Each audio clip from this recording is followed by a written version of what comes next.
Smack down ஆரம்பிக்கிறதுக்கு முன்னாடி back ஸ்டேஜில் ஜேக்கப் ஃபெக்டோ வர்றதை காமிக்கிறாங்க. அதுக்கப்புறம் ஜான்சினா அந்த ஸ்மாக் டவுனை தொடங்கி வைக்கிறார். ஜான்சினா தொடங்கி வச்ச ஜான்சினா ரிங்குள்ள வர ரிங்குள்ள வந்து சாம்பியன்ஷிப்பை தூக்கி காமிக்கிறார். தன்ட்ட இருக்கிற சாம்பியன்ஷிப்லாம் தூக்கி காமிக்கிறார். அதுக்கப்புறம் வந்து ஜான்சினா பேச ஆரம்பிக்கிறார்.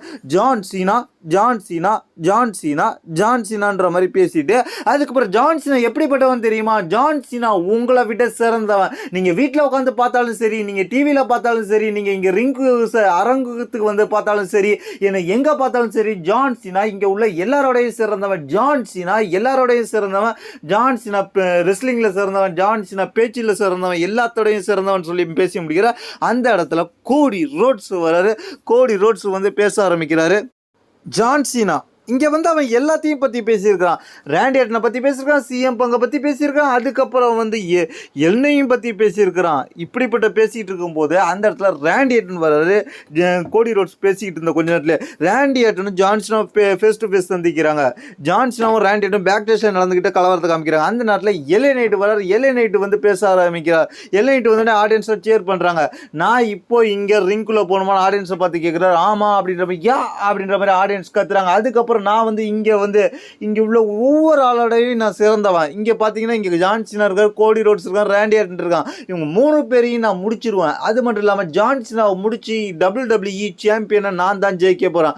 3 பேரையும் கதையை முடிச்சு நான் வின் பண்ண போகிறேன் அப்படின்றத ஜான்சினாவை பார்த்து எல்ஏ நைட் சொல்கிறார். இந்த சாம்பியன் அடுத்து எனக்கு தான்ற மாதிரி சொல்கிறார். அதுக்கப்புறம் மேட்ச் ஸ்டார்ட் ஆகுது. அதுக்கப்புறம் ஜான்சினா இறங்கி பண்ண பின்னாடியே வந்து ஜான்சினாவை ஆர்ட்ரூத் வந்து அட்டாக் பண்ணுற பயங்கரமாக அட்டாக் பண்ணுறாரு. ஆர்ட்ரூத் அப்படியே அட்டாக் பண்ணிட்டு இருக்கிற செக்யூரிட்டி ஸ்கார்ட்ஸ்லாம் வந்து ஆர்ட்ரூத்தை பிடிச்சி இழுத்துட்டு போகிறாங்க. ஜான்சினா அப்படியே அடி வாங்கி கொடுக்குறாரு. ஜான்சினா பேக் ஸ்டேஜில் போய் யார்கிட்ட போய் கத்துறாருன்னு கேட்டிங்கன்னா நிக்கிலாட்ஸ்ட்ட போய் என்னடா என்ன ஆர்ட்ரூத்தை வந்து அடிக்கிறான் அப்படின்ற மாதிரி ஜான்சினா வந்து நிக்கிலாட்ஸை பார்த்து பயங்கரமாக கத்துறாரு.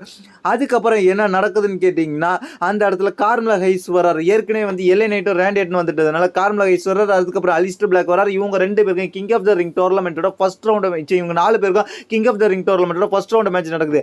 இந்த மேட்சை பொறுத்த வரைக்கும் எல்லாருமே தரமான பர்ஃபார்மன்ஸ் பண்ணிட்டு இருக்காங்க.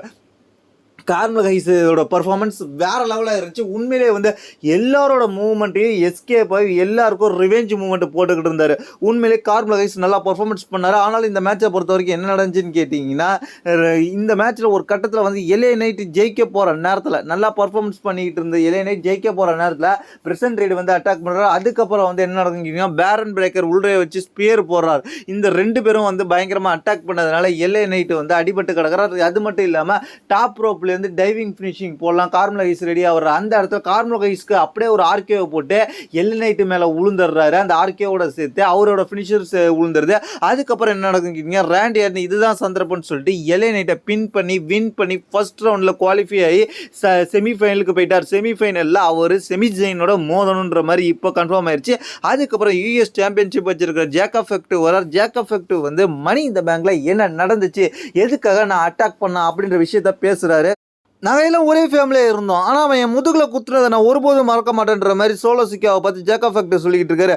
அதுக்கப்புறம் என்ன சொல்கிறாருன்னு கேட்டிங்கன்னா பேக் ஸ்டேஜில் அந்த பிக் ஸ்க்ரீனில் வந்து சோலோ சிக்காவை காமிப்பாங்க. சோலோ சிக்கா என்ன சொல்லுவாருன்னு கேட்டிங்கன்னா, ஜேக்கப் ஃபெக்டோ நீ மீண்டும் என்ற வார்த்தையை சொல்லுவா, ஐ லவ் யூ சோலோ அப்படின்றது, நம்மளாம் ஒரே குடும்பமாக இருப்போன்ற மாதிரி சொல்லுவார். ஜேக்கப் ஃபெக்ட் அப்படியே முறைச்சி பார்ப்பார் அந்த இடத்துல. அதுக்கப்புறம் என்ன நடக்கும்னு கேட்டிங்கன்னா பேக் ஸ்டேஜில் நிக்கில் ஆடம்ஸ்ட்ட ஒரு வீடியோ காலில் செல்சா கிரீன் பேசுவாங்க. என்னால் இன்றைக்கி மேட்ச் வர முடியாது அப்படின்ற மாதிரி சொல்லுவாங்க. உனக்கு பதிலாக உன்னோட டீம்மேட் அல்ஃபா பேரன் விளையாட வரீங்க அப்படின்ற மாதிரி சொல்லிடுவாங்க. அதுக்கப்புறம் வந்து செலினா வெகன்ஸ் இன்றைக்கி எனக்கு எதுவும் மேட்ச் இருக்கான்ற மாதிரி கேட்பாங்க. அது மட்டும் இல்லாமல் நிக்கில் ஆடம்ஸுக்கு செலினா வெகன்ஸ் சின்ன ஒரு பேச்சுவார்த்தை போயிட்டுருக்கோம். அதுக்கப்புறம் என்ன நடக்கும்னு கேட்டிங்கன்னா ரிங்குள்ளே ஒரு மேட்சஸ் நடக்கும். ஃபேட்டல் 4-வே மேட்சஸ். அந்த மேட்ச் யார் யாருன்னு கேட்டிங்கன்னா மிச்சின், அதுக்கப்புறம் வந்து யார் யாருன்னு கேட்டிங்கன்னா ஜேட் கார்கில், நயா ஜாக்ஸ், அதுக்கப்புறம் வந்து யாருன்னு கேட்டிங்கன்னா பிப்பர் நீவன். இவங்க 4 பேருக்கும் ஒரு மேட்ச் நடக்கும். இந்த மேட்ச்சில் ஒரு கட்டத்தில் ஜேட் கார்கில் தூக்கி விட்டு எறிஞ்சு நயா ஜாக்ஸும் பிப்பர் நீவன் சேர்ந்து விட்டு எறிஞ்சதில் வெயிட் பேரட் மேலே விழுந்துருவாங்க. அதுக்கப்புறம் என்ன நடக்கும்னு கேட்டிங்கன்னா இந்த மேட்சை பொறுத்த வரைக்கும் பிப்பர் நீவனை தூக்கி பயங்கரமாக தன்னோட ஃபினிஷரை போட்டு ஜேட் கார்கில் வின் பண்ணி செமிஃபைனலுக்கு போயிடுவாங்க. குயின் ஆஃப் த ரிங் டோர்னமெண்ட்டுக்கு. அதுக்கப்புறம் என்ன நடக்கும்னு கேட்டிங்கன்னா, மணி இந்த பேங்க் ப்ரீஃப் கேஸை வின் பண்ணதை பற்றி பேசுகிறதுக்கு யார் வருவான்னு கேட்டிங்கன்னா நயமி வந்து பேச ஆரம்பிப்பாங்க. அது மட்டும் இல்லாமல் ஒரு வார்னிங் மாதிரி கொடுப்பாங்க. யாருக்குன்னு கேட்டிங்கன்னா, சாம்பியனாக இருக்கிற டிஃப்னி ஷேட்டனும் அதுக்கப்புறம் அங்கே வருவாங்க. அவங்க வந்தோடனே அவங்களுக்குள்ள கான்ட்ரவர்சி ஆகும். அதுக்கப்புறம் வந்து டிஃப்னி ஷேட்டன் உன்னால இந்த சாம்பியனை ஜெயிக்க முடியாது அப்படின்ற மாதிரி டிஃப்னி ஷேட்டன் வந்து நயமியை பார்த்து சொல்லுவாங்க. அதுக்கப்புறம் நயமி கொஞ்ச நேரத்தில் சிரிச்சுக்கிட்டு இருப்பாங்க. பின்னாடியே வந்து யார் அட்டாக் பண்ணுவாங்கன்னு கேட்டிங்கன்னா, நயா ஜாக்ஸ் அட்டாக் பண்ண முயற்சி பண்ணுவாங்க. அதுலேருந்து எஸ்கேப் ஆகி டிஃப்னி ஷேட்டன் அட்டாக் பண்ணுவாங்க. அதுக்கப்புறம் நயா ஜாக்ஸ் அட்டாக் பண்ணிடுவாங்க. நயா ஜாக்ஸ் அட்டாக் பண்ணோடனே அந்த இடத்துல ரிங்கில் வந்து மீண்டும் கேஷ் இன் பண்ணலாம் அப்படின்ற மாதிரி நினைப்பாங்க. யாருன்னு கேட்டிங்கன்னா நயமி. ஆனால் வந்து நயா ஜாக்ஸ் நிற்கிறத பார்த்துட்டு அந்த இடத்த விட்டு கிளம்பி போயிடுவாங்க. அதுக்கப்புறம் என்ன நடந்துச்சு, பேக் ஸ்டேஜில் இயர்லி டுடேன்னு சொல்லி ஒரு வீடியோ காமிப்பாங்க. ஆரம்பத்தில் நடந்ததை எல்லா டேக் டீம் மெம்பர்ஸும் உட்காந்து பேசிக்கிட்டு இருப்பாங்க. அந்த இடத்துல மோட்டார் சிட்டி மிஷின் கன்ஸுக்கு ஒரு மேட்சஸ் கன்ஃபார்ம் பண்ணுவாங்க. யார் கூடன்னு கேட்டிங்கன்னா வெயிட் 6 டீம் கூட. மோட்டார் சிட்டி மிஷின் கன்ஸ் இந்த வெயிட் 6 டீமோட கன்ஃபார்ம் பண்ணுவாங்க டேக் டீம் மேட்ச். இந்த மேட்சை பொறுத்த வரைக்கும் அதாவது வெயிட் 6ல் சேர்ந்த அங்கிள் கவுடி, அதுக்கப்புறம் வந்து எரிக் ரவுன், அதுக்கப்புறம் வந்து நிக்கிற இவங்க 3 பேர் ரிங் சைடில் நிற்பாங்க. அதுக்கப்புறம் ரிங்குள்ள வந்து ஜோவும், அதுக்கப்புறம் வந்து டெக்ஸ்டர் லூமிஸும் மேட்சை விளையாடுவாங்க. இந்த மேட்சை பொறுத்த வரைக்கும் ஜோ அண்ட் டெக்ஸ்டர் லூமிஸ் இந்த மேட்சை முடிச்சு வின் பண்ணிடுவாங்க. அதுக்கப்புறம் பேக் ஸ்டேஜில் ஜான் சீனா வந்து ஜிம்மி யூசோவை போய் முறைப்பாரு. ஜான் சீனா வந்து இப்போ எல்லாத்தையுமே உரண்டை வளர்த்துக்கிட்டு இருக்காரு, சண்டையை வளர்த்துக்கிட்டு இருக்காரு. அந்த இடத்துல பேக் ஸ்டேஜில் ஜிம்மி யூசோட்டையும் போவார். அதுக்கப்புறம் ரிங்குள்ள வருவார். ரிங்கில் வந்தோடனே ஜான்சனை வந்து ஆட்ருத்து வி வாண்ட் ஆட்ருத்து அடிச்சு ஆட்ருத்து என்ன எதுக்குடா வந்து அடிச்சு ஆட்ருத்து இங்கே வாடா, இப்போ வாடா, நான் உங்களோட மேட்ச் விளையாடுறேன், ஒத்தைக்கு ஊற்ற வாடா, எனக்கு இப்பயே பண்ண அடி தம்சம் பண்ண போகிறேன், எனக்கு இப்பயே மேட்ச் வேணும்பாரு. அந்த இடத்துல சிஎம் பங்கு மியூசிக் தான் வரும். சிஎம் பங்கு மியூசிக் வந்தோடனே சிஎம் பங்கும் ஜான்சனும் பேசிக்க ஆரம்பிப்பாங்க. ஏன்னா இவங்களுக்கு நைட் ஆஃப் சாம்பியன்ஸ் ஃபீல்டு இருக்கிறதுனால அந்த இடத்துல பேசிக்க ஆரம்பிப்பாங்க. சிஎம் பங்குக்கும் அதுக்கப்புறம் ஜான்சனுக்கும் பயங்கரமாக கான்ட்ரவர்சி ஆகும். நைட் ஆஃப் சாம்பியனில் இவங்க 2 பேருக்கும் ஒரு சாம்பியன்ஷிப் மேட்ச் கன்ஃபார்ம் பண்ணியிருக்காங்க. அந்த சாம்பியன்ஷிப் மேட்சுக்காக இவங்க 2 பேருக்கோட ஃபியூடு பயங்கரமாக இருக்கும். 2 பேரும் மாறி முயற்சிப்பாங்க. சிஎம் பங்கு சொல்லுவார், நான் ஒன்று இந்த நைட் ஆஃப் சாம்பியனில் முடிச்சு நான் சாம்பியனாக ஆக போகிறேன் அப்படின்ற மாதிரி சொல்லுவார். 2 பேரும் ஃபேஸ் டு ஃபேஸ் நினச்சிப்பாங்க. அதுக்கப்புறம் வந்து சிஎம் பங்கு சிரிச்சுக்கிட்டே கீழே இறங்குவார். அதுக்கப்புறம் பின்னாடியே பார்த்தா ஆட்ருத்து வந்து ஜான்சனை போட்டு அடின்னு அடித்து தன்னோட சப்மிஷன் ஜான்சனை போடுற மாதிரி சப்மிஷன் மூவ் ஆட்ருத்து போட்டு லாக் பண்ணுவார். பயங்கரமாக அடிப்பார். அதுக்கப்புறம் என்ன நடக்குன்னு கேட்டீங்கன்னா, சிஎம் பங்க்கு வந்து உனக்கு வேற வாய்ப்பு இல்லை, அவன்கிட்ட தோத்துரு அப்படின்ற மாதிரி சொல்லி மைக்கை வச்சு சொல்லிட்டு ஜான்சனை கிண்டல் பண்ணிட்டு அந்த இடத்துல இருந்து கிளம்பி போவார்.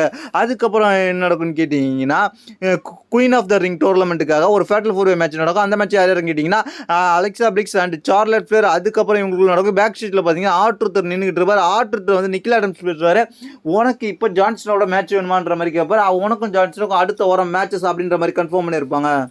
குயின் ஆஃப் த ரிங் டோர்னமெண்ட்டுக்கான குவாலிஃபிகேஷன் மேட்ச் நடக்கும். இந்த மேட்ச் யாருக்குன்னு கேட்டிங்கன்னா சார்லட் ஃபிளேர், அதுக்கப்புறம் வந்து அலெக்சா பிளிக்ஸ், அதுக்கப்புறம் வந்து கேண்டிலரே, அதுக்கப்புறம் அலிஃபா பிரே இவங்களுக்குள்ள நடக்கும். இந்த மேட்சை பொறுத்த வரைக்கும் சார்லட் ஃபிளேர் ஒரு பக்கத்தில் சப்மிஷன் மூவ் போட்டு லாக் பண்ணியிருப்பாங்க. இந்த நேரத்தில் வந்து கேண்டிலரேவுக்கு தன்னோட ஃபினிஷரை போட்டு சிஸ்டர் அபிகல் ஃபினிஷரை போட்டு பின் பண்ணி வின் பண்ணிடுவாங்க.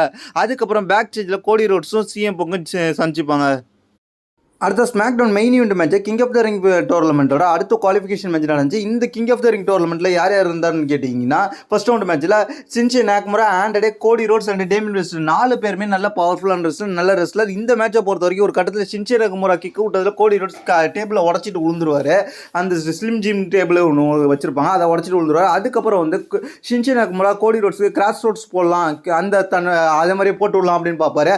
அதுலேருந்து எஸ்கேப் ஆன கோடி ரோட்ஸ் சின்ஷி நாக்முராவுக்கு கிராஸ் ரோட்ஸை போட்டு இந்த மேட்சை முடிச்சு வின் பண்ணி கிங் ஆஃப் த ரிங் டோர்னமெண்ட்டோட செமிஃபைனலுக்கு போயிடுவார். இதுதான் இந்த ஸ்மாக் டவுனில் நடந்துச்சு. இதை பற்றி உங்களுடைய கருத்து என்னது கீழே உள்ள கமெண்ட்ஸ். தேங்க்ஸ் ஃபார் வாட்சிங்.